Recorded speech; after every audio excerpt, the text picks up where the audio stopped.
tout le monde, je vous fais une petite capsule sur mon téléphone, petite capsule rapide qui va différer des autres, parce qu'en fait en général je vous explique toujours dans mes vidéos pourquoi certaines choses se déroulent de telle ou telle façon, et surtout je vous explique comment y remédier.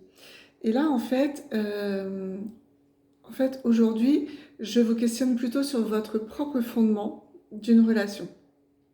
On a tous un idéal, on a tous une envie, on a tous sa façon de voir notre relation idéale, donc elle est propre à chacun. Mais en général, dans les relations, qu'elles soient professionnelles, sentimentales ou amicales, il n'est pas envisageable qu'il puisse exister un manque de loyauté, du désintérêt, de la méfiance ou de la suspicion. Et en ce sens, en fait, les relations, on rêve tous d'une relation et qui doit être saine, équilibrée, sans doute, sans peine, voilà, sans heurts et que tout... Alors j'aime bien ce terme que tout glisse, en fait, finalement, que tout soit euh, ben, dans la fluidité et la complicité qui ne peuvent être, en fait, que par toutes les valeurs qui les rendent belles et intenses, parce que c'est ce qui rend une relation belle. Ce sont toutes les valeurs qu'on y ajoute ou qu'on y met. Donc en fait, la relation à l'autre, elle doit être pleinement épanouie dans le sens où c'est sans trahison. Alors la trahison à tous les domaines, qu'elle soit professionnelle, encore une fois, sentimentale ou amicale. On parle vraiment du relationnel en général. Donc il n'y a pas aussi ce besoin d'aller tâter sur d'autres terrains. Alors pour certains, on dirait manger dans d'autres gamelles, aller voir dans la société d'en face si c'est mieux. Alors, on a le droit de souhaiter du mieux dans une relation, mais ça commence déjà par soi et non pas le projeter sur autrui.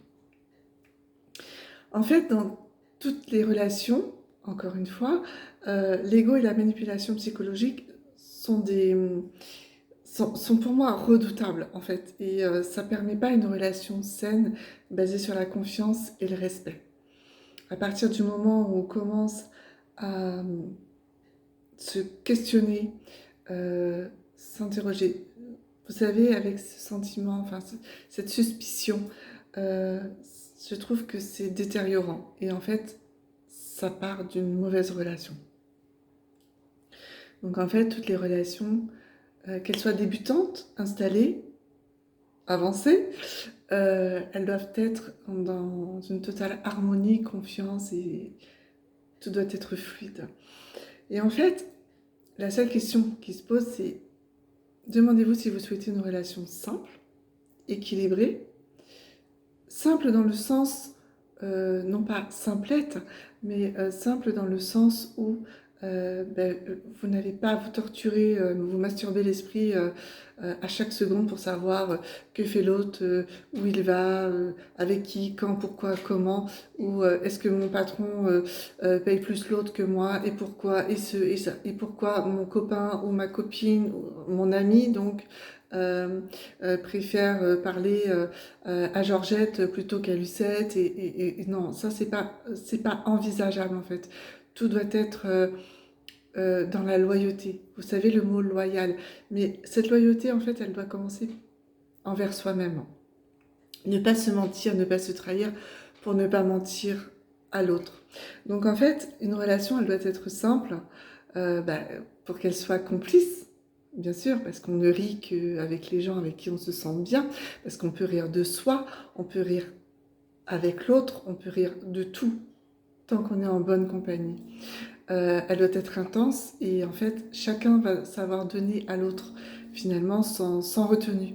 Vous savez, on dit souvent, et moi, je le préconise aussi dans certains cas, en fait, il n'y aura pas de retenue. Et le Poulingo, en fait, la psycho inversée, on connaît tous les facteurs de la psychologie inversée, le questionnement n'ont pas leur place. C'est-à-dire que le fuis-moi, je te suis à la façon state et donc le Poulingo, c'est-à-dire c'est le fuis-moi, je te suis, mais amélioré. Euh, c'est quelque chose qui, pour moi, n'a pas de sens dans une relation. on est tous un petit peu manipulateurs, hein. Au début, dans une relation, on veut tous vanter ses qualités humaines, professionnelles ou amicales. Voilà, on est le meilleur ouvrier, on est la meilleure employée, on est la personne qu'il vous faut, on est la meilleure petite amie, on est le meilleur copain, on est le meilleur... voilà. Mais finalement, en fait, quand on veut porter à l'autre... quand on veut lui porter toutes les qualités qu'on s'estime, et bien c'est là où on va s'ouvrir le plus. Donc en fait, c'est dans les premiers moments, enfin dans les premiers instants de ces relations où on va dévoiler à l'autre tout ce que l'on est ou tout ce que l'on souhaite être. Parce que bien souvent, on a envie d'une relation saine, équilibrée, stable, où on peut dormir sur ses deux oreilles en fait.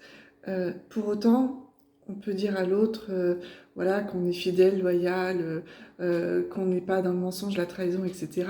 Et pour autant, qui n'a jamais fauté, qui n'a jamais dévié de son trajet, qui n'a jamais... excusez-moi, on a tous fait des photocopies dans une société gratos. Voilà. Je ne suis pas parfaite, vous n'êtes pas parfait, et le tout c'est de savoir l'accepter. Donc voilà, on a tous été piquer des fournitures dans l'armoire, on a tous fait des... Enfin voilà, on n'est pas parfait, mais c'est le jeu et c'est top parce qu'à la limite ça en devient drôle. Donc voilà, on a tous gratté 5 minutes à la machine à café, on a tous, je ne sais pas, on a tous dit à un copain ou une copine, oui, je te promets, je le dirai à personne. Et puis la première chose qu'on fait, c'est prendre son téléphone et puis appeler l'autre. Surtout, tu ne dis pas que je te l'ai dit, hein. Donc voilà. Mais finalement, est-ce que c'est grave? Non, c'est pas grave en soi parce que on le sait, on se connaît, et c'est surtout que quand on connaît l'humain, en fait, on pardonne beaucoup plus facilement. Ce genre de choses. Et puis je dirais que faute à la personne de donner un secret, de lui demander de le garder, parce qu'il n'y a rien de plus lourd sur les épaules que de porter le fardeau de l'autre. En fait, on a déjà sa gamelle à terminer. Je reviens encore à l'histoire de la gamelle. J'aime beaucoup la gamelle. On a déjà sa gamelle à terminer, on a déjà plus faim, on en est jusque là, on est borderline, et en fait, c'est pas pour aller bouffer la gamelle de l'autre, quoi, en fait, c'est bon, n'en jetez plus, la cour est pleine. Donc voilà, c'est le jeu. Mais à partir du moment où on est dans cette acceptation, ben, ça glisse, ça roule, c'est fun, en fait. Donc voilà, en fait, il faut savoir donner et recevoir, et c'est là, en fait, où on se révèle à l'autre. Et c'est là où on s'ouvre le plus, c'est là où je voulais en venir, en fait, finalement. C'est que quand on découvre une personne, cette personne nous donne, on lui donne, elle nous donne, on lui donne, et c'est fun en fait, c'est top. Et vous verrez que c'est là où il y a une plus grande ouverture. Donc si votre relation, qu'elle soit amicale, professionnelle ou sentimentale, parfois bat de l'aile, revenez peut-être aux essentiels, aux prémices, ou à ce qui a fait que, et vous verrez sans doute que euh, vous allez vous ouvrir de façon différente. Même si ça fait 20 ans que vous êtes ensemble, vous pouvez découvrir l'autre sous un autre angle, parce qu'effectivement, c'est un peu comme la chanson Ce matin, je suis tombée amoureux de ma femme. Alors, ça fait 20 ans que je l'aime plus, mais oui, parce que on porte un regard différent sur l'autre. Et en fait, euh, c'est là où les relations qui sont entretenues, voilà, la vraie question, si ces relations vous épuisent, qu'elles sont souffrantes, c'est que vous n'êtes pas avec la bonne personne. Et ça vous détruira. Et je remercie une certaine personne qui, là aussi, m'a profondément aidée, donc un peu à moi aussi de vous aider à ma façon, tel que je sais le faire en psycho, parce qu'on a chacun notre savoir-faire finalement, et notre savoir tout simplement. Et en fait, ne vous positionnez pas en victime, je dirais, en complaisance, de se dire c'est une fatalité, c'est comme ça. Non, il n'y a pas de fatalité dans la vie. En fait, tout est modulable et tout est jouable à partir du moment où on en a envie. Donc en fait, il faut simplement laisser partir ce qui est toxique, ce qui ne vous convient pas, ce qui est souffrant, ce qui vous fait pleurer, ce qui vous dérange, ce qui vous démange, ce qui vous gratte, ce qui vous pique, ce qui vous empêche de dormir, laissez-le partir, parce que fatalement, il y aura quelque chose de meilleur qui va arriver par la suite. Et croyez-en, les vieux de 90 ans, enfin pardon, les personnes âgées de 90 ans, quand elles vous disent non mais tout va bien, parce que bien sûr que tout va bien, parce qu'elles, ça fait longtemps qu'elles ont laissé la place à ce qui pouvait arriver de meilleur. Et en fait, quand vous laissez partir ce qui ne vous correspond plus, parce que vous avez mis le doigt dessus et que vous laissez rentrer ce qui vous correspond, ben, ça s'appelle en fait le bonheur, tout simplement. Alors en fait, la vraie question, c'est est-ce que vous avez vraiment envie de lutter chaque jour pour conquérir ou reconquérir? Bien sûr, je vais vous faire toutes les vidéos du monde, je vous en ai déjà faites. Conquérir, reconquérir son ex, conquérir, reconquérir une personne que vous souhaitez. Euh, Est-ce que vous avez... comment faire pour ne pas que cette personne... Alors, on a tous les solutions. Je peux vous donner tous les outils, toutes les armes, tout ce que vous souhaitez. Mais la véritable question, c'est est-ce que vous avez vraiment envie de vous battre pour exister aux yeux de quelqu'un? C'est une bonne question. On ne doit pas avoir à se battre pour exister aux yeux de quelqu'un. On doit être, tout simplement.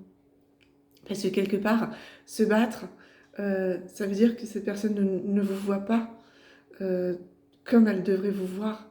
Et si cette personne ne vous voit pas comme elle devrait vous voir, c'est qu'elle ne vous estime pas à la hauteur et que finalement, c'est elle qui ne vous mérite pas.